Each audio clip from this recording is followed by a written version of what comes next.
Halo, assalamualaikum warahmatullahi wabarakatuh. Selamat pagi, selamat siang, selamat sore saudaraku sebangsa dan setanah air. Di video kali ini kita belusukan di salah satu situs sejarah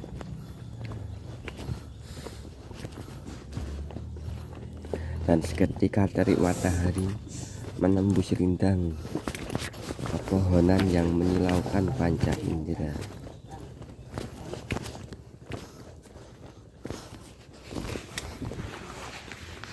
Hangat sinarnya merambat hingga ke sekujur kulit yang tak berbalut, namun telah dirasa tak begitu menyengat.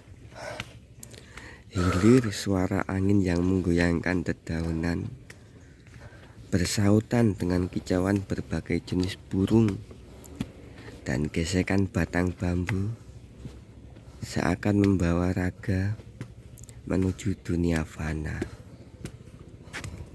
Hanya ada ketentraman dengan sedikit nuansa mencekam yang barangkali dirasakan oleh segelintir pengunjung di komplek makam Antakapura, Gunung Kelir, Pleret, Bantul, Yogyakarta.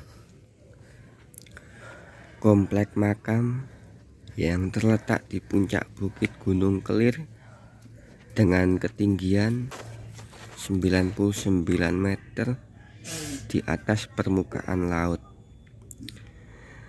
Di sini terbaring 28 nisan yang sudah ada sejak masa pemerintahan Susuhunan Amangkurat I bertahta.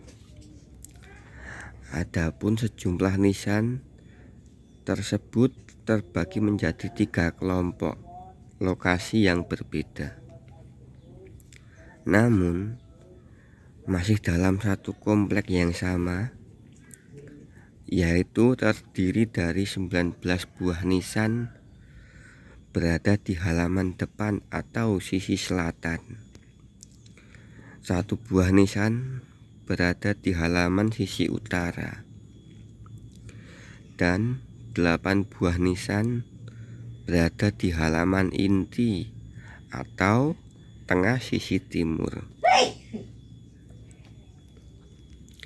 Sejarah di balik persemayaman ini tentunya tak lepas dari kisah pribadi tokoh yang dimakamkan pada komplek makam Antakapura ini. Merentang waktu lebih dari 370 tahun menuju masa silam, makam Ratu Malang dan kisah cinta yang memilukan. Situs makam Ratu Malang yang terletak di atas bukit Gunung Kelir, Pleret, Bantul, Yogyakarta dibangun oleh Amangkurat I, seorang raja Kesultanan Mataram yang memerintah pada tahun 1646 hingga 1677.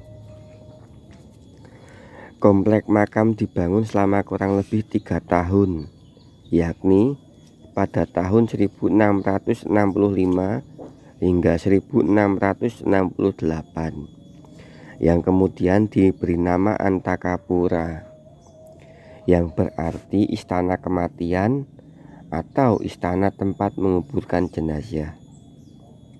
Pada komplek makam terdiri dari puluhan nisan yang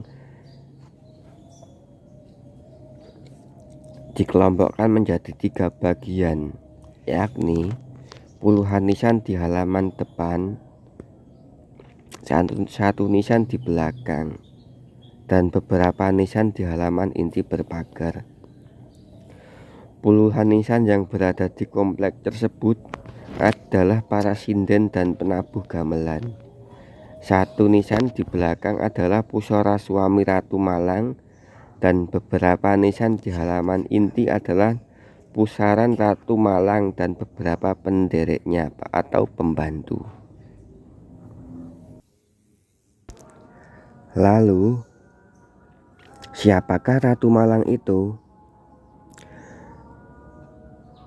Juru kunci makam Ratu Malang, Surakso Sarijito alias Pak Cito, secara singkat menceritakan Ratu Malang yang bernama asli Retno Gumilang adalah salah satu selir Amangkurat I yang paling cantik, paling dicintai, dan membuat sang raja mabuk kepayang. Hehehe. Kecintanya terhadap Ratu Malang terlalu berlebihan sehingga mengabaikan urusan negara. Selain itu, puluhan selir lainnya tersingkir karena kehadirannya. Bahkan permaisuri dibuang oleh sang raja, lalu mengangkat Ratu Malang sebagai penggantinya. Itulah sebabnya dinamakan Ratu Malang. Malang menghalangi di antara puluhan selir, bahkan permaisuri dibuang ke Kauman, kata Pak Cito. Lebih lanjut, Pak Cito menceritakan bahwa Retno Gumilang sebelumnya sudah memiliki suami bernama Ki Dalang Panjang Mas, seorang dalang terkenal di era Kerajaan Mataram. Dan Retno tengah hamil 2 bulan saat tengah terjadi perebutan tersebut. Amangkurat I terpesona dengan kecantikan sang sinden dan mengutarakan keinginannya untuk mempersuntingnya. Namun ditolak oleh Ki Dalang Panjang Mas. Meski begitu, Amangkurat tetap bersikukuh dan memaksakan kehendaknya. Ratu Malang tidak mau dibawa oleh Amangkurat. Lalu mereka diundang untuk main wayang dan kemudian diracun semua. Dalang, sinden, pemain gamelan. Hanya tersisa Ratu Malang yang segera dijadikan permaisuri. Akhirnya dia minum racun dan mati menyusul suaminya. Cinta sejati, ujar Pak Cito. Berikutlah sedikit dari cerita dari makam Ratu Malang dan kisah cinta yang memilukan.